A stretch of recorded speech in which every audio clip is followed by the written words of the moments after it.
എല്ലാ പ്രേക്ഷകർക്കും പുതിയൊരു വീഡിയോയിലേക്ക് സ്വാഗതം.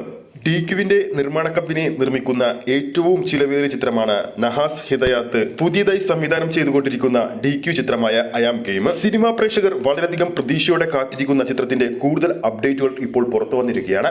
ആ ഒരു അപ്ഡേറ്റിലേക്ക് പോകുന്നതിന് മുമ്പ് നമ്മുടെ ചാനൽ ഇതുവരെ സബ്സ്ക്രൈബ് ചെയ്തിട്ടില്ലെങ്കിൽ ചാനൽ ഒന്ന് സബ്സ്ക്രൈബ് ചെയ്ത് സപ്പോർട്ട് ചെയ്യുക. പ്രേക്ഷക സപ്പോർട്ട് ഉണ്ടെങ്കിൽ നമ്മുടെ ചാനൽ ഉടൻ തന്നെ 40,000 സബ്സ്ക്രൈബേഴ്സിലേക്ക് എത്തുന്നതായിരിക്കും. എല്ലാ പ്രേക്ഷകരുടെയും സപ്പോർട്ട് പ്രതീക്ഷിക്കുന്നു. നഹാസ് ഹിദയാത്തിന്റെ സംവിധാനത്തിൽ ആന്റണി വർഗീസ് പെപ്പെ തുടങ്ങിയവർ അഭിനയിച്ചുകൊണ്ടിരിക്കുന്ന ഐ ആം ഗെയിമിംഗിന്റെ ഷൂട്ടിംഗ് നടന്നുകൊണ്ടിരിക്കുകയാണ്. നിലവിൽ ചിത്രത്തിന്റെ ഷൂട്ടിംഗ് ഷെഡ്യൂൾ ഹൈദരാബാദിലാണ് നടന്നുകൊണ്ടിരിക്കുന്നത്.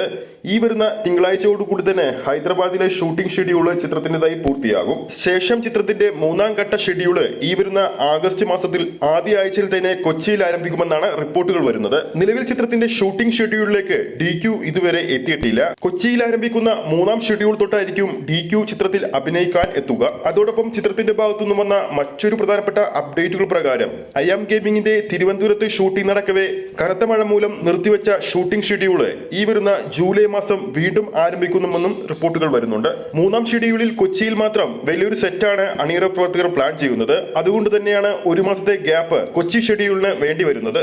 പുതിയ റിപ്പോർട്ടുകൾ പ്രകാരം ഐ ആം ഗെയിമിംഗിൽ DQന് മാത്രം 100 ദിവസത്തെ ഷൂട്ടിംഗ് ഉണ്ടെന്നാണ് റിപ്പോർട്ടുകൾ വരുന്നത്. ടോട്ടൽ ചിത്രത്തിന് വേണ്ടി 150 ദിവസത്തോളം ഷൂട്ടിംഗ് ചിത്രത്തിന് വേണ്ടി ഉണ്ടെന്നും റിപ്പോർട്ടുകൾ വരുന്നുണ്ട്. നിലവിൽ DQന്റേതായി തിയേറ്റർ റിലീസിന് ഒരുങ്ങിയിരിക്കുന്നത് കാന്ത എന്ന ചിത്രമാണ്.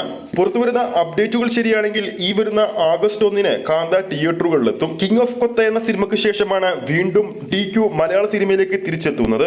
DQവിന്റെ അവസാന തിയേറ്റർ റിലീസ് ചിത്രം അന്യഭാഷ ചിത്രമായ ലക്കി ഭാസ്കർ ആയിരുന്നു. ചിത്രം വൻ വിജയമാണ് ബോക്സ് ഓഫീസിൽ നേടിയെടുത്തത്. അപ്പോൾ ആരൊക്കെയാണ് ഐ ആം ഗെയിം എന്ന ചിത്രത്തിന് വേണ്ടി കാത്തിരിക്കുന്നതെന്ന് താഴെ കമന്റ് ചെയ്യാൻ മറക്കരുത്. ഈ ഒരു വീഡിയോ ഇഷ്ടപ്പെട്ടിട്ടുണ്ടെങ്കിൽ വീഡിയോ ലൈക്ക് ചെയ്യാനും ചാനൽ സബ്സ്ക്രൈബ് ചെയ്യുന്ന കാര്യം വീണ്ടും ഓർമ്മിപ്പിക്കുന്നു. അടുത്തൊരു അപ്ഡേറ്റുമായി നമുക്ക് വീണ്ടും കാണാം.